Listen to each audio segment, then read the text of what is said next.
On December 7, 1941, Japanese fighter planes surprise attacked Pearl Harbor, damaging roughly 3,300 naval vessels, battleships, and airplanes, as well as killing 2,400 American soldiers and injuring 1,000 more. Starting as early as December 7th, the Federal Bureau of Investigation began arresting leaders of the Japanese community. They arrested 1,291 Americans, immigrants, and aliens. On December 8th, President Roosevelt asked Congress to declare war. After the attack on Pearl Harbor, fear, racism, suspicion, and propaganda followed Japanese Americans around. Regardless of any actual evidence to being loyal to their homeland, Japanese Americans suffered discrimination and were seen as a security risk.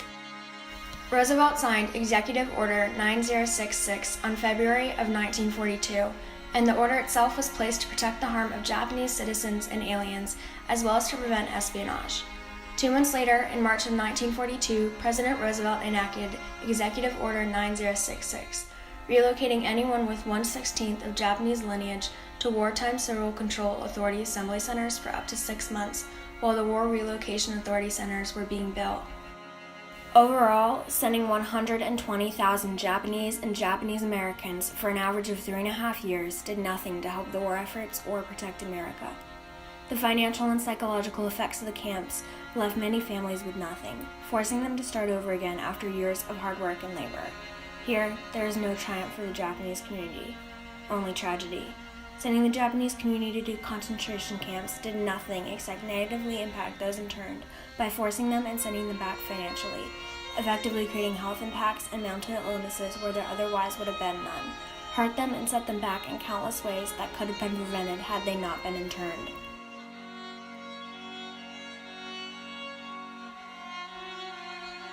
Long before Pearl Harbor, discrimination and racism was very much a thing. Many immigrated to America looking for better job opportunities and economic stability, but instead ended up working in the pineapple and sugarcane farms in Hawaii, or as railroad workers or farmers on the West Coast. Here in America, they were met with segregations of schools, churches, banks, and hospitals, anti-Japanese groups such as Japanese Exclusion League, and even laws against interracial marriages. In the events that followed Pearl Harbor, stereotypes and anti-Japanese propaganda increased. Curfews were set from 8 p.m. to 6 a.m. They labeled Japanese Americans as apes, drawing them as animals with little importance and slanted eyes, even labeling Japanese men as sexually aggressive and as a predator to female Caucasians. Many lost everything they had. Their homes had to be sold in a span of as much as 2 weeks or as little as 4 days. Their items and belongings that they could not carry with them were sold, lost, stolen, or vandalized. Their businesses were sold for little money or left because they could not find a buyer in time. Discrimination did not allow for friends outside the Japanese community to look after or maintain belongings and property. Stripped of everything they knew, they were forced into the internment camps. Their sense of safety, self-worth, and community were left behind with their belongings.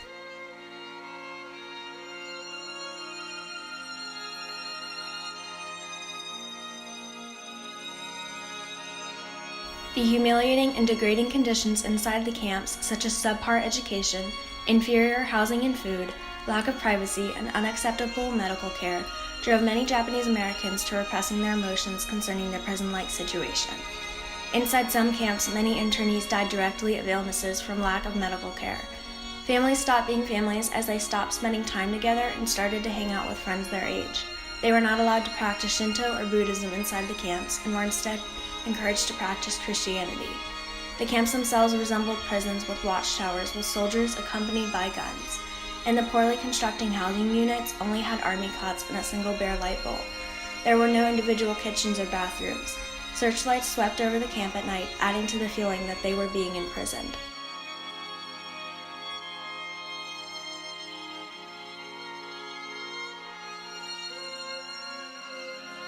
After the camps, those who returned to where they lived without any way of knowing what had become of their businesses, properties, homes, or belongings.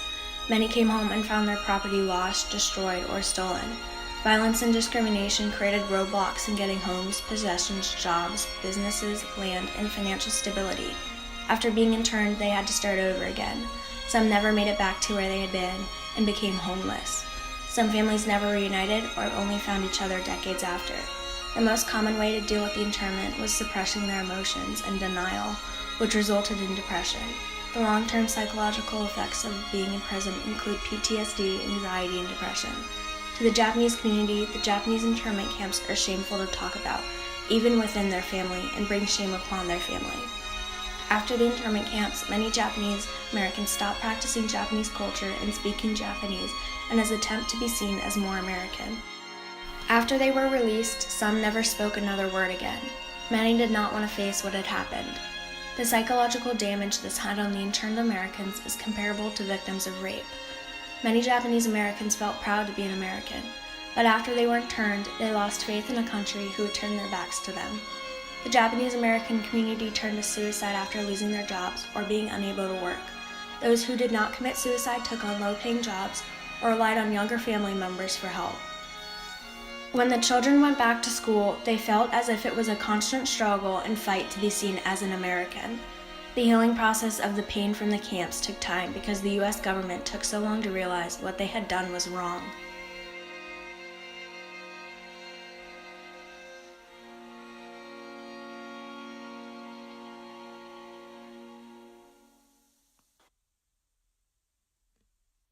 The internment camps were in direct violation of the Bill of Rights. Their First Amendment rights were directly violated by enforcing rules that they are not allowed to practice Shinto or Buddhism inside camp perimeters, requiring them to speak English in public areas, restricting them from printing Japanese in the camp newspapers, and finally, the WRA violated the right to petition for a redress of grievances by labeling the few who did as troublemakers. Their Fourth Amendment rights were violated by conducting searches and seizures without warrants or probable cause.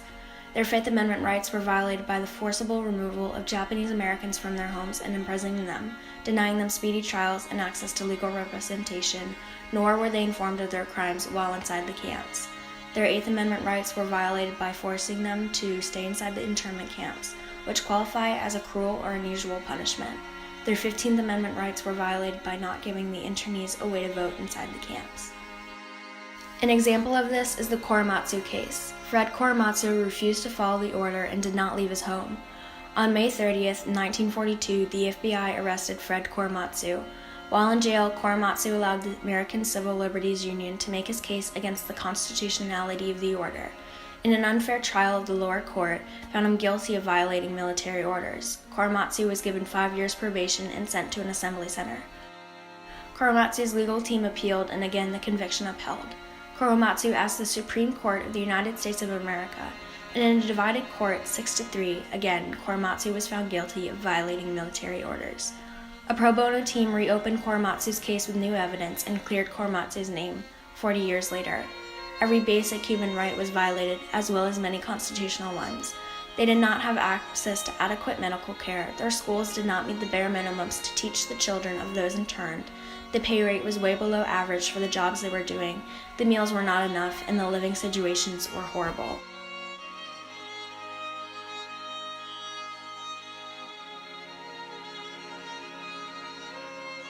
The Japanese internment camps are an example in present-day history of the effects and consequences of imprisoning innocent people. In today's age more than ever, we need to look back at our history and understand the effects of immigration, separation, discrimination, and injustices.